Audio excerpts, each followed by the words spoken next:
എന്റെ ഒരു school front എനിക്ക് 2 ദിവസം മുമ്പ് ഒരു മെസ്സേജ് അയച്ചിട്ടുണ്ടായിരുന്നു. ആളെന്റെ ഒരു വീഡിയോ കണ്ടിട്ട് ജസ്റ്റ് ഫൺ പോലെ പറഞ്ഞിട്ട് അങ്ങ് പോയെങ്കിലും ഒരു 2-3 മണിക്കൂറത്തേക്ക് ആ ഒരു പഴയ സ്കൂൾ ലൈഫിലേക്ക് പോയൊരു ഫീൽ ആയിരുന്നു. ശരിക്കൂടോ വല്ലാണ്ട് മിസ് ചെയ്യുന്നുണ്ടല്ലേ ആ ലൈഫൊക്കെ. എന്ത് രസമായിരുന്നു.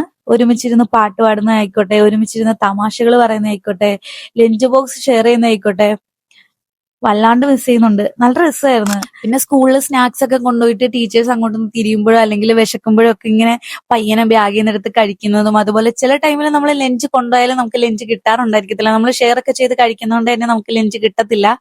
അപ്പൊ നമ്മള് ഇടയ്ക്ക് എന്തെങ്കിലുമൊക്കെ മുട്ടായിസോ സ്നാക്സോ ഒക്കെ ഇങ്ങനെ ഇരുന്ന് ബാഗിൽ വെച്ചിരുന്ന് ഇങ്ങനെ പയ്യനെ പയ്യെ തിന്നുന്നതും ഒക്കെ ഓർമ്മയിൽ വന്നിട്ടുണ്ടായിരുന്നു. പിന്നെ കുറച്ച് ഫ്രണ്ട്സ് ഉണ്ടായിരുന്നു, ഞങ്ങള് ഗേൾസിലെ കുറച്ച് ഗ്യാങ്സ് ഉണ്ടായിരുന്നു. അപ്പൊ കഴിച്ചിട്ട് ഞങ്ങള് ബാത്റൂമിൽ പോയിട്ട് ഒന്ന് പൗഡറൊക്കെ ഇട്ട് ഒന്ന് തലമുടിയൊക്കെ ഇരിയിട്ട് സെറ്റ് ആയിട്ട് വരും. അതൊരു സന്തോഷമായിരുന്നു. മെമ്മറബിൾ ആയിട്ടുള്ള സ്കൂൾ ലൈഫ് ഏതാന്ന് പറഞ്ഞാൽ അത് +1 +2 തന്നെയാണ്. എനിക്ക് പഠിച്ച സ്കൂളിൽ തന്നെ, തഴവ സ്കൂളിൽ തന്നെ ആയിരുന്നു എനിക്ക് ട്രയൽ അലോട്ട്മെന്റ് വന്നപ്പോൾ കിട്ടിയിട്ടുണ്ടായിരുന്നത്.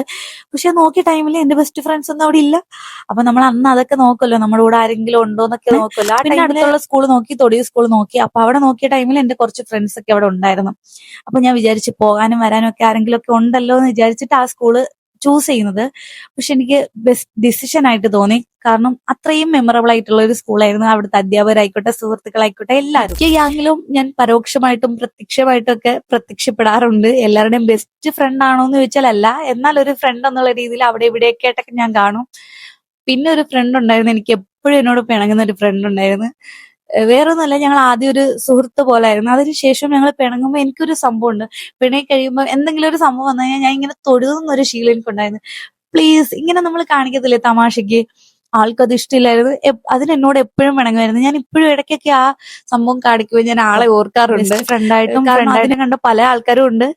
എല്ലാവരുമായിട്ടൊക്കെ കോണ്ടാക്ട് ഉണ്ടോന്ന് ചോദിച്ചാൽ ഇല്ല. ഈ ഒരാളും എനിക്ക് മെസ്സേജ് അയച്ച ആളും എന്റെ ഒരു പ്രൊഡക്റ്റ് വാങ്ങിക്കാൻ വേണ്ടിയിട്ട് ഇൻസ്റ്റയിലൂടെ നമ്പർ വാങ്ങിച്ചിട്ട് അങ്ങനെ കോണ്ടാക്ട് ചെയ്താണ്. പോയി സാറിന്റെ നോട്ട്സ് ഒക്കെ എനിക്ക് തന്ന് പഠിപ്പിച്ച ആ സാറിനോടൊക്കെ എനിക്ക് ഭയങ്കര ഭയങ്കര ഞാൻ ഇടയ്ക്കിടയ്ക്ക് ഓർക്കാറുണ്ട്. ഭയങ്കര സപ്പോർട്ടീവ് ആയിട്ടുള്ള ഒരു അധ്യാപകനായിരുന്നു പ്രദീപ് സാർ. ഇതുപോലെ ബിജു സാറിനൊക്കെ എന്റെ ട്യൂഷൻ സെന്ററിലെ സാർ, അവരെ ഒന്നും എനിക്ക് മറക്കാൻ പറ്റില്ല.